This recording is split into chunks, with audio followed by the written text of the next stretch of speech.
Hi friends, ನಮಸ್ತೆ. ಚೆನ್ನಾಗಿದ್ದೀರಾ? mastmaga.comಗೆ ಸ್ವಾಗತ. ನಾನು ಅಮರ್ ಪ್ರಸಾದ್. ಸ್ನೇಹಿತರೆ, ಮ್ಯಾಕ್ಸ್ ಮೂವಿ ನೋಡಿದ್ರಾ? ನೋಡಿಲ್ವಾ? ಏನೂ ನೋಡಿಲ್ವಾ? What's wrong with you? ಏನು ಪ್ರಾಬ್ಲಮ್? ಚೆನ್ನಾಗಿದೆ ಮೂವಿ.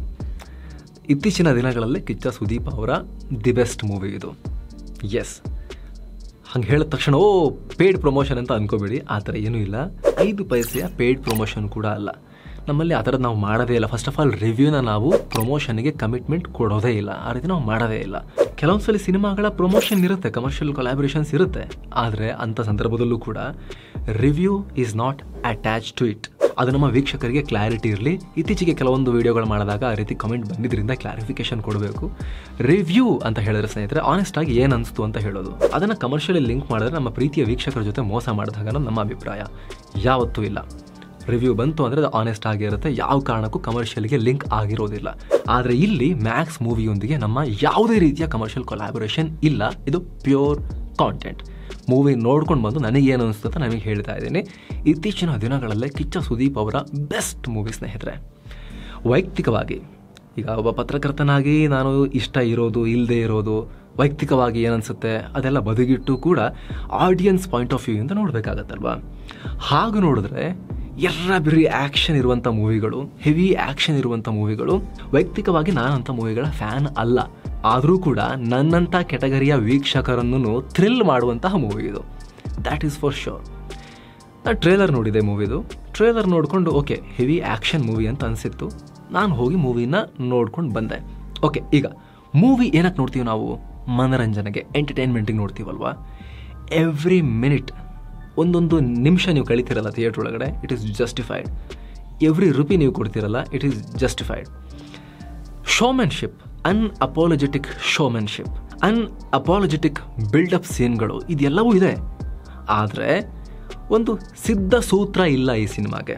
ಓಕೆ, ಒಂದಷ್ಟು ಆ್ಯಕ್ಷನ್ ಸೀನ್ ಹಾಕು, 2-3 ಜನ ಕಾಮಿಡಿಯನ್ಗಳನ್ನು ನಿಲ್ಲಿಸಿ ಅವ್ರ ಹತ್ರ ಅಸಂಬದ್ಧವಾದ ಕಾಮಿಡಿ ಮಾಡಿಸು, ಇನ್ನೊಂದು 2 ಐಟಮ್ ಸಾಂಗ್ ಅಸಂಬದ್ಧವಾಗಿ ಮಾಡಿಸ್ಬಿಡು, ಒಂದು ಹೀರೋಯಿನ್ ಹೆಸರಿಗೆ ಮಾತ್ರ ಹೀರೋಯಿನ್ ಇಟ್ಬಿಟ್ಟು ಅವಾಗವಾಗ ತೋರಿಸಿ ಹೀರೋಯಿನ್ ನಡುವೆ ಒಂಚೂರು ರೊಮ್ಯಾಂಟಿಕ್ ಅದು ಕನೆಕ್ಟೇ ಆಗ್ತಿರಲ್ಲ. ಆ ಹೀರೋಯಿನ್ಗೂ ಆ ಕೆಮಿಸ್ಟ್ರಿ ಕನೆಕ್ಟ್ ಆಗ್ತಿರಲ್ಲ. ಆದ್ರೂ ಮಾಡಿಸು, ನೋಡೋರಿಗೂ ಹಿಂಸೆ, ಅದನ್ನು ಮಾಡೋರಿಗೂ ಹಿಂಸೆ. ಆ ಥರದ್ದು ಯಾವುದೂ ಇಲ್ಲ ಇದರಲ್ಲಿ. ಅನ್ಅಪಾಲಜೆಟಿಕ್ ಆ್ಯಕ್ಷನ್ ಸಿನಿಮಾ, ಅನ್ಅಪಾಲಜೆಟಿಕ್ ಶೋಮೆನ್ಶಿಪ್ ಸಿನಿಮಾ ಇದು. ನಿಮ್ಮನ್ನು ಎಂಗೇಜ್ ಮಾಡುತ್ತೆ. ಪ್ರತಿ ನಿಮಿಷ ಕೂಡ ಇದು ನಿಮ್ಮನ್ನು ಎಂಗೇಜ್ ಮಾಡುತ್ತೆ. ಕಿಚ್ಚ ಸುದೀಪ್ ಅವರು ಬಹುಶಃ ನನ್ನ ಮೆಮೊರಿ ಪ್ರಕಾರ ಮೊದಲ ಬಾರಿಗೆ ಹೀರೋಯಿನ್ ಇಲ್ದಿರುವಂಥ ಸಿನಿಮಾ ಇದು. ಈ ಸಿನಿಮಾದ ಟಾಪ್ ಫೀಮೇಲ್ ಕ್ಯಾರೆಕ್ಟರ್ ಸುದೀಪ್ ಅವರ ಎದುರಾಳಿ, ಜೊತೆಗಾರ್ತಿ ಅಲ್ಲ, ಎದುರಾಳಿ. ವಿಲನ್ ಸೈಡಲ್ಲಿದ್ದಾರಾ, ಏನು ರೋಲ್ ನಿಭಾಯಿಸ್ತಾರೆ ಅದು ನೀವು ಸಿನಿಮಾದಲ್ಲೇ ನೋಡಿ. ನಾವು ಜಾಸ್ತಿ ಸ್ಟೋರಿ ಬಿಟ್ಕೊಡೋದೇ ನಿಮಗೆ ರಿವ್ಯೂ ಮಾಡಬೇಕಂತ ಟ್ರೈ ಮಾಡ್ತಾ ಇದ್ದೀವಿ. ನಾವು ಎಷ್ಟೇ ಟ್ರೈ ಮಾಡಿದ್ರು ಕೂಡ ಕೆಲವೊಂದು ಸಲ ಸ್ಪಾಯ್ಲರ್ ಅಲರ್ಟ್ ಹಾಕ್ರಿ, ಎಲ್ಲ ಹೇಳ್ಬಿಡ್ತಿದ್ರಲ್ರಿ, ಎಲ್ಲ ನೀನೇ ಹೇಳಿಬಿಟ್ರೆ ನಾವು ಸಿನಿಮಾಗೆ ಹೋಗಿ ನೋಡೋದು ಅಂತೆಲ್ಲ ಕಮೆಂಟ್ ಮಾಡ್ತಾರೆ. ಬಟ್ ನಾವು ಸ್ನೇಹಿತರೆ ಬೆಸ್ಟ್ ಪ್ರಯತ್ನ ಪಡ್ತೀವಿ, ಏನೂ ಬಿಟ್ಕೊಡದೆ ರಿವ್ಯೂ ಮಾಡುವಂಥ ಪ್ರಯತ್ನವನ್ನು ನಾವು ಮಾಡ್ತೀವಿ. ಅದನ್ನು ಈಗಲೂ ಕೂಡ ಮಾಡ್ತಾ ಇದ್ದೀವಿ.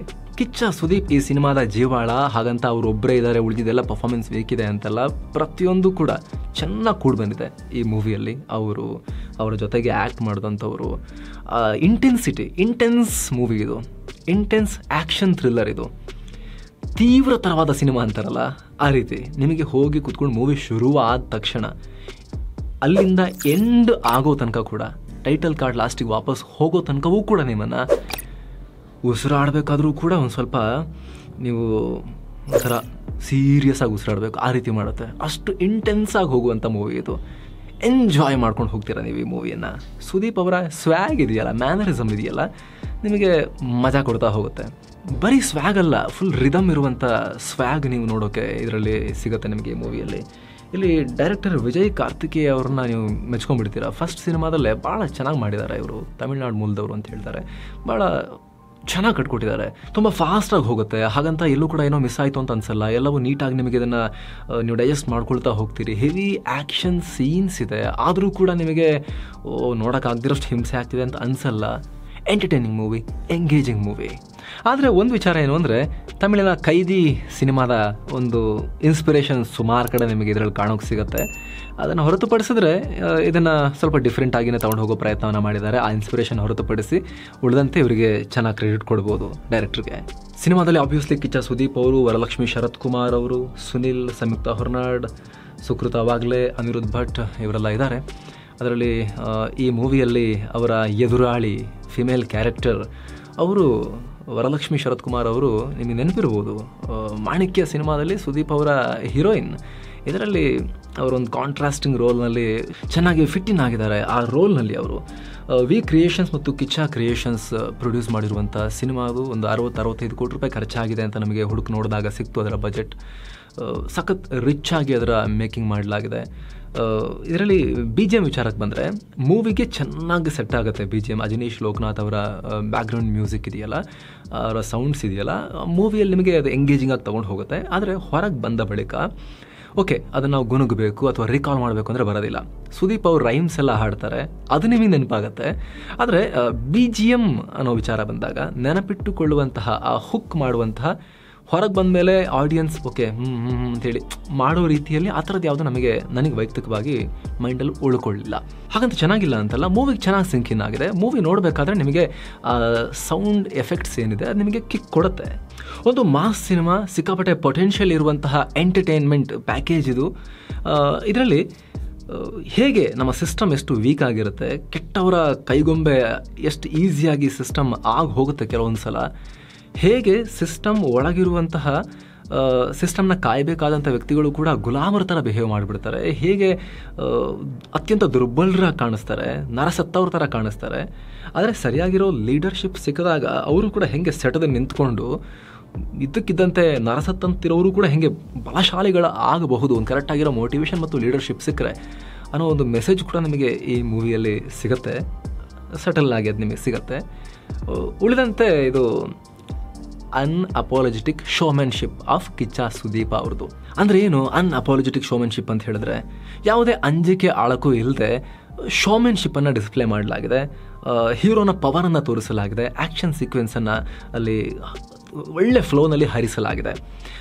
ಎಲ್ಲೋ ಅಳಕು ಅಂಜಿಕೆಯಿಂದ ಓಕೆ ಜನ ಬರೀ ಆ್ಯಕ್ಷನ್ ಇಟ್ಟರೆ ಏನಂತಾರೇನೋ, ಬರೀ ಬಿಲ್ಡಪ್ ಇಟ್ಟರೆ ಏನಂತಾರೇನೋ, ಬರೀ ಶೋಮೆನ್ಶಿಪ್ ಕೊಟ್ಟರೆ ಏನಂತಾರೇನೋ, ಆ ರೀತಿ ಯಾವುದೇ ಅಂಜಿಕೆ ಅಳಕನ್ನು ಡೈರೆಕ್ಟರ್ ತೋರಿಸಿಲ್ಲ. ಅದನ್ನು ನಿಮಗೆ ಮನರಂಜಿಸೋ ರೀತಿಯಲ್ಲೇ ಯಾವುದೇ ಅಂಜಿಕೆ ಅಳುಕು ಇಲ್ಲದೆ ಒಳ್ಳೆ ಫ್ಲೋನಲ್ಲಿ ತೆರೆ ಮೇಲೆ ತಂದಿದ್ದಾರೆ. ನಿಮಗೆ 2-2.5 ಗಂಟೆ ಹೇಗೆ ಕಳಿತು ಅನ್ನೋದು ಕೂಡ ಗೊತ್ತಾಗೋದಿಲ್ಲ, ಅಷ್ಟು ಎಂಗೇಜಿಂಗ್ ಆಗಿದೆ. ಇಲ್ಲಿ ಸುದೀಪ್ ಸೂಪರ್ ಹ್ಯೂಮನ್ ಥರ ಎಲ್ಲರಿಗೂ ಹೊಡಿತಾರೆ, ಅವ್ರಿಗೆ ಜಾಸ್ತಿ ಏಟೇ ಆಗಲ್ಲ, ಎಷ್ಟು ಜನ ಬಂದರೂ ಹೊಡೆದಾಕೋ ತಾಕತ್ತು ಅವ್ರಿಗಿರುತ್ತೆ. ಆ ರೀತಿ ಯಾವ್ದಾದ್ರು ಮೂವಿಲಿ ನಾವು ಸಾಮಾನ್ಯವಾಗಿ ನೋಡಿದಾಗ ಏನು ಬಿಲ್ಡಪ್ ಇದು, ಒಬ್ಬ ಮನುಷ್ಯಂಗೆ ಇಷ್ಟೆಲ್ಲ ಮಾಡೋಕ್ಕಾಗತ್ತಾ ಅನ್ನೋ ಪ್ರಶ್ನೆ ಮೂಡುತ್ತದೆ ನಿಮಗೆ. ಸುಮ್ಮನೆ ಅನ್ನೆಸೆಸರಿ ಇಷ್ಟೆಲ್ಲ ಮಾಡಿಸಿದ್ದಾರೆ ಅಂತ. ಇದರಲ್ಲಿ ಯಾವುದೇ ಅಂಜಿಕೆ ಅಳುಕು ಇಲ್ಲದೆ ಆರಂಭದಲ್ಲಿ ಅದನ್ನು ಹೇಳಿ ಆಗಿದೆ, 1000 ಜನ ಬಂದರೂ ಒಬ್ಬನೇ ಹೊಡೆಯೋ ನೀನು ಅಂಥೇಳಿ. ಆ ರೀತಿನೇ ತೊಗೊಂಡು ಹೋಗಿದ್ದಾರೆ ಮೂವಿನ. ಸುದೀಪ್ 100 ಜನಕ್ಕೆ ಹೊಡಿಬೇಕಾದ್ರೆ ಸುಮ್ಮನೆ ಫೇಕಾಗಿ ಕ್ರಿಯೇಟ್ ಮಾಡಿದ್ದಾರೆ ಅಂತ ಅನಿಸಲ್ಲ. ರಿಯಲ್ ಆಗಿ ಆ ಕ್ಯಾರೆಕ್ಟರ್ಗೆ, ಅರ್ಜುನ್ ಮಹಾಕ್ಷಯ್ಗೆ, ಸುದೀಪ್ ಮಾಡಿರೋ ಕ್ಯಾರೆಕ್ಟರ್ಗೆ ಆ ಪವರ್ ಇದೆಯೇನೋ, ಅಷ್ಟು ಜನ ಹೊಡೆಯೋ ತಾಕತ್ತು ಆ ಮನುಷ್ಯನಿಗೆ ಇದೆಯೇನೋ ಅನ್ನೋ ರೀತಿಯಲ್ಲಿ ಅದರ ಇದಾಗಿದೆ, ಏನು ಕ್ಯಾರಿ ಮಾಡಲಾಗಿದೆ ಆ ಕ್ಯಾರೆಕ್ಟರ್ನ. ಆ ರೀತಿ ಅದನ್ನು ಪ್ರೆಸೆಂಟ್ ಮಾಡಲಾಗಿದೆ. ಈ ಮೂವಿಯ ಬಿಗ್ಗೆಸ್ಟ್ ಸಕ್ಸಸ್ಸೇ ಅದು ಅಂತ ಕಾಣುತ್ತೆ. ಇಲ್ಲ ಅಂತ ಹೇಳಿದ್ರೆ ಒಬ್ಬ ಮನುಷ್ಯ ಅಷ್ಟೊಂದು ಜನ ಹೊಡಿಬೇಕಾದ್ರೆ ಬಂಡಲ್ಲು ಅಂತ ಹೇಳಿ ನಾವು ಈ ಹಿಂದೆ ಎಷ್ಟೋ ಮೂವಿ ಕಮೆಂಟ್ ಮಾಡಿದ್ದೀವಲ್ಲ, ಬಟ್ ಇಲ್ಲಿ ಆ ರೀತಿ ಅನ್ಸೋದಿಲ್ಲ ಅಂತ. ಹಿಂದೆ KGF ನಲ್ಲೂ ಕೂಡ ಅದೇ ದೊಡ್ಡ ಸಕ್ಸಸ್ ಅಲ್ವಾ, ಒಬ್ಬನೇ ಯಾರಿಗೆ ಬೇಕಾದ್ರೆ ಹೊಡಿತಾನೆ, ಏನು ಬೇಕಾದ್ರೆ ಮಾಡ್ತಾನೆ ಅನ್ನೋದು. ಇಲ್ಲೂ ಕೂಡ ಹಾಗೆ ಅನ್ಅಪಾಲಜೆಟಿಕ್ ಆಗಿ ಆ ಹೀರೋಗೆ ವಿಪರೀತ ಶಕ್ತಿಯನ್ನು ಡೈರೆಕ್ಟರ್ ಕೊಟ್ಬಿಟ್ಟಿದ್ದಾರೆ. ಜೊತೆಗೆ ಹೀರೋ ಅದನ್ನು ಹಾಗೆ ಕ್ಯಾರಿ ಮಾಡಿದ್ದಾರೆ. ಇಲ್ಲಿ ಫೇಕ್ ಫೈಟ್ ಮಾಡಿಸಿದ್ದಾರೆ ಹೀರೋ ಹತ್ರ ಅನ್ಸೋದಿಲ್ಲ ನಿಮಗೆ. ನೋಡಬೇಕಾದ್ರೆ ಎಲ್ಲ ಕೆಟ್ಟವರನ್ನು ಹೊಡೆಯುವ ಒಬ್ಬ ಸೂಪರ್ ಹ್ಯೂಮನ್ ಹೀರೋ ಇದ್ದಾನೆ, ಅವನು ಬಂದರೆ ಮುಗೀತು. ಎಲ್ಲರೂ ಯಾರು ಎಷ್ಟು ಜನ ಬೇಕಾದ್ರೆ ಬರಲಿ, ಕಳಿಸೋ ಡೈರೆಕ್ಟ್ರು, ಎಷ್ಟು ಜನ ಬೇಕಾದ್ರೆ ವಿಲನ್ ಕಳಿಸೋ, ಈ ಹೀರೋ ಹೊಡಿತಾನೆ ಅನ್ನೋ ಕಾನ್ಫಿಡೆನ್ಸ್ ನೋಡೋರಿಗೆ ಬರೋ ರೀತಿಯಲ್ಲಿ ಅದನ್ನು ಪ್ರೆಸೆಂಟ್ ಮಾಡಲಾಗಿದೆ. ಅದು ಬಿಗ್ಗೆಸ್ಟ್ ಸ್ಟ್ರೆಂತ್ ಅಂತ ಕಾಣುತ್ತೆ ಆ ಮೂವಿದು. ಅಗೇನ್ ಸ್ನೇಹಿತರೆ, ಇತ್ತೀಚಿನ ದಿನಗಳಲ್ಲಿ ಬಂದಿರೋ one of the best entertaining movie ಇದು. ನೋಡ್ಬೋದು, ಬರೀ ಕರ್ನಾಟಕ ಮಾತ್ರ ಅಲ್ಲ, ಬೌಂಡರಿ ದಾಟಿ ಆಡಿಯನ್ಸನ್ನು ಹುಕ್ ಮಾಡುವಂಥ ಎಬಿಲಿಟಿ, ಆ ಸ್ವ್ಯಾಗ್ ಈ ಮೂವಿಯಲ್ಲಿ ಇದೆ. Thank you so much. ಮತ್ತೆ ಭೇಟಿ ಆಗ್ತಿರೋಣ. ನಮಸ್ತೆ.